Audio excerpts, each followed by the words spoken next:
Match শেষে নিজের অভিব্যক্তি জানাতে গিয়ে রোনান জানান, ভারতকে হারিয়ে সেমিফাইনালে যেতে চায় তারা। তিনি বলেন, এটা অসাধারণ ম্যাচ ছিল, জিততে পেরে ভালো লাগছে। পরবর্তী ম্যাচে আমরা ভারতকে হারাতে চাই এবং শিরোপার পথে এগোতে চাই। দেশের বাইরে থেকে আসা খেলোয়াড়কে অবমূল্যায়ন করার কোনো কারণ দেখছেন না ক্রীড়া প্রতিমন্ত্রী আমিনুল হক। তিনি বলেন, মাঠে সবাইকে একে অপরের ওপর সমানভাবে আস্থা রেখে খেলতে হবে, সেই স্থানীয় হোক কিংবা বংশোদ্ভূত খেলোয়াড়। জন্মস্থান বেড়ে ওঠা যেখানেই হোক না কেন, যারা দেশের জন্য লাল সবুজের জার্সি গায়ে জড়ান তারা সকলেই বাংলাদেশি।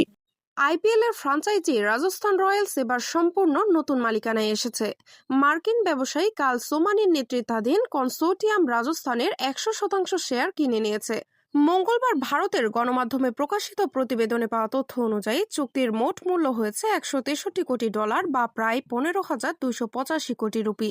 ফ্রি কিক ও হেড থেকে গোল করা রোনান বেঞ্জামিন সুলিভানকে নিয়ে ক্রীড়া প্রতিমন্ত্রী আমিনুল হক বলেন, আমার মনে হয়েছে আজকের জয়ের নায়ক রোনান সুলিভানকে আরো সুযোগ করে দেয়া যেত, কিন্তু সেখানে টিম কম্বিনেশন ও কমিউনিকেশনের কিছুটা অভাব স্পষ্ট দেখা গিয়েছে। বাংলাদেশের ক্রিকেট ইতিহাসে সর্বকালের সেরা ক্রিকেটার ও বিশ্বসেরা অলরাউন্ডার সাকিব আল হাসানের জন্মদিন উদযাপন করেছেন বিসিবি পরিচালক আসিফ আকবর। লন্ডনে কেক কেটে সাকিবের 39তম জন্মদিন উদযাপন করেন বিসিবির এই পরিচালক। একটি বেসরকারি টেলিভিশনে সাকিবের জন্মদিনের একটি ভিডিও প্রকাশ করেছে। এই ভিডিওতে দেখা গেছে কেক কেটে সাকিব আল হাসানের জন্মদিন উদযাপন করছেন Asif Akbar. Brazilian football federation মনে করে তারা নেইমারকে নিজেকে প্রমাণ করার যথেষ্ট সুযোগ দিয়েছিল, কিন্তু নেইমার সেই সুযোগ কাজে লাগাতে ব্যর্থ হয়েছেন। বিশ্বকাপের চূড়ান্ত দল ঘোষণার আগে আর মাত্র হাতে গোনা কয়েকটি ম্যাচ বাকি আছে।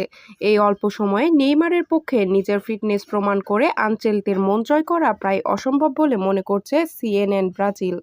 আগামী 26 মার্চ থেকে শুরু হতে যাওয়া পাকিস্তান সুপার লিগের 11তম আসরের জন্য ধারাভাষ্যকার ও সঞ্চালক প্যানেল ঘোষণা করেছে পাকিস্তান ক্রিকেট বোর্ড পিসিবি। এই তালিকায় আন্তর্জাতিক ক্যাটাগরিতে বাংলাদেশ থেকে জায়গা পেয়েছেন সাবেক ক্রিকেটার ও জনপ্রিয় ধারাভাষ্যকার আতাহার আলী খান।